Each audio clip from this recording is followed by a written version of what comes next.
Part 3. My Shore Adventure. Chapter 13.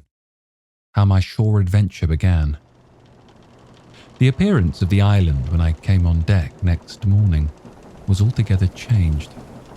Although the breeze had now utterly ceased, we had made a great deal of way during the night, and were now lying becalmed about half a mile to the southeast of the low eastern coast.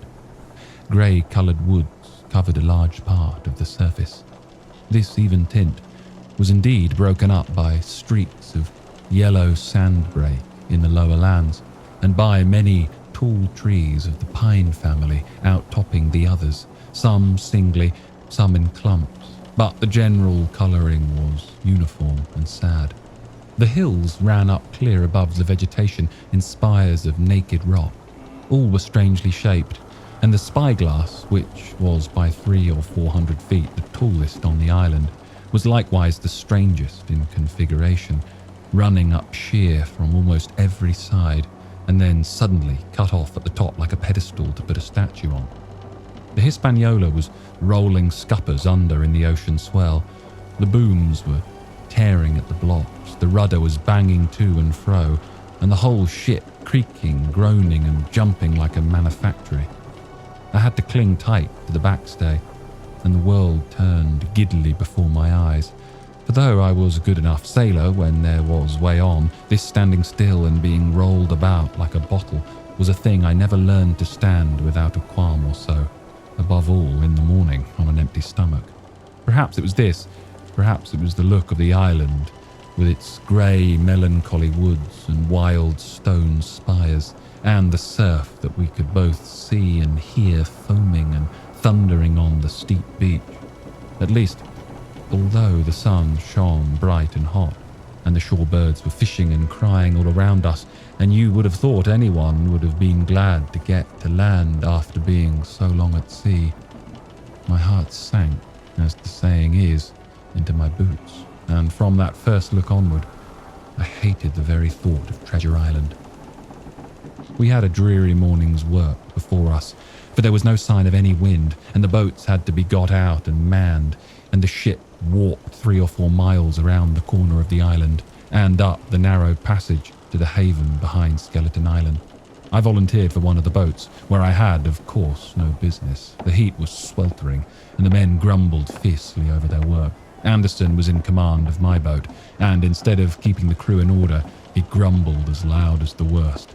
"Well," he said with an oath, "it's not forever." I thought this was a very bad sign, for up to that day the men had gone briskly and willingly about their business, but the very sight of the island had relaxed the cords of discipline. All the way in, Long John stood by the steersman and conned the ship.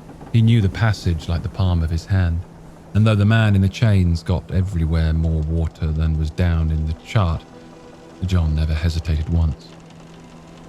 "There's a strong scour with the ebb," he said, "and this here passage is being dug out, in a manner of speaking, with a spade." We brought up just where the anchor was in the chart, about 1/3 of a mile from each shore. The mainland on one side and Skeleton Island on the other. The bottom was clean sand. The plunge of our anchor sent up clouds of birds wheeling and crying over the woods, but in less than a minute they were down again, and all was once more silent. The place was entirely landlocked, buried in woods, the trees coming right down to high water mark, the shores mostly flat, and the hilltops standing round at a distance in a sort of amphitheatre, one here, one there. 2 little rivers, or rather 2 swamps, emptied out into this pond, as you might call it, and the foliage round that part of the shore had a kind of poisonous brightness. From the ship, we could see nothing of the house or stockade, for they were quite buried among trees, and if it had not been for the chart on the companion, we might have been the first that had ever anchored there since the island arose out of the seas. There was not a breath of air moving, nor a sound but that of the surf, booming half a mile away along the beaches and against the rocks outside. A peculiar, stagnant smell hung over the anchorage, a smell of sodden leaves and rotting tree trunks. I observed the doctor sniffing and sniffing like someone tasting a bad egg. I don't know about treasure, he said, but I'll stake my wig there's fever here. If the conduct of the men had been alarming in the boat, it became truly threatening when they had come aboard. They lay about the deck, growling together in talk. The slightest order was received with a black look, and grudgingly and carelessly obeyed. Even the honest hands must have caught the infection, but there was not one man aboard to mend another. Mutiny, it was plain, hung over us like a thundercloud. And it was not only we of the cabin party who perceived the danger. Long John was hard at work, going from group to group, spending himself in good advice, and as for example, no man could have shown a better.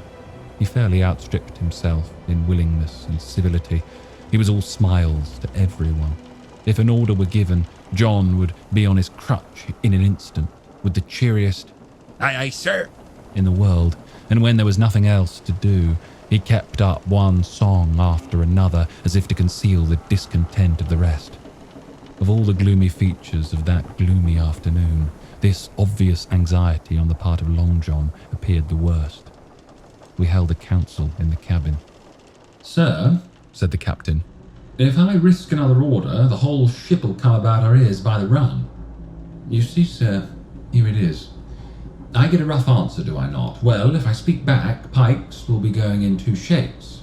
If I don't, Silver will see there's something under that, and the game's up. Now, we've only got one man to rely on." "And who's that?" asked the squire. "Silver, sir," returned the captain. "He's as anxious as you and I to smother things up. This is a tiff. He'd soon talk him out of it if he had the chance, and what I propose to do is to give him the chance. Let's allow the men an afternoon ashore. If they all go, why, we'll fight the ship. If they none of them go, well, then we hold the cabin, and God defend the right.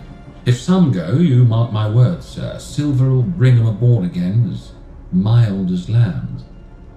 It was so decided. Loaded pistols were served out to all the shore men. Hunter, Joyce, and Redruth were taken into our confidence and received the news with less surprise and a better spirit than we had looked for. And then the captain went on deck and addressed the crew. "My lads," said he, "we've had a hot day and are all tired and out of sorts. A turn ashore will hurt nobody. The boats are still in the water. You can take the gigs, and as many as please may go ashore for the afternoon. I'll fire a gun half an hour before sundown." I believed the silly fellows must have thought they would break their shins over treasure as soon as they were landed, for they all came out of their sulks in a moment and gave a cheer that started the echo in a faraway hill and sent the birds once more flying and squalling around the anchorage. The captain was too bright to be in the way. He whipped out of sight in a moment, leaving Silver to arrange the party, and I fancy it was as well he did so. Had he been on deck, he could no longer so much as have pretended not to understand the situation. It was as plain as day. Silver was the captain, and a mighty rebellious crew he had of it. The honest hands, and I was soon to see it proved that there were such on board, must have been very stupid fellows, or rather, I suppose, the truth was this, that all hands were disaffected by the example of the ringleaders, only some more, some less, and a few, being good fellows in the main, could neither be led nor driven any further. It is one thing to be idle and skulk, and quite another to take a ship and murder a number of innocent men. At last, however, the party was made up. 6 fellows were to stay on board, and the remaining 13, including Silver, began to embark. Then it was that there came into my head the first of the mad notions that contributed so much to save our lives. If 6 men were left by Silver, it was plain our party could not take and fight the ship, and since only 6 were left, it was equally plain that the cabin party had no present need of my assistance. It occurred to me at once to go ashore. In a jiffy, I'd slipped over the side and curled up in the foresheets of the nearest boat, and almost at the same moment, she shoved off. No one took notice of me, only the bow oar saying, "Is that you, Jim? Keep your head down." But Silver, from the other boat, looked sharply over and called out to know if that were me, and from that moment, I began to regret what I'd done. The crews raced for the beach, but the boat I was in, having some start and being at once the lighter and the better manned, shot far ahead of her consort, and the bow had struck among the shoreside trees, and I'd caught a branch and swung myself out and plunged into the nearest thicket, while Silver and the rest were still 100 yards behind. Jem? Jem?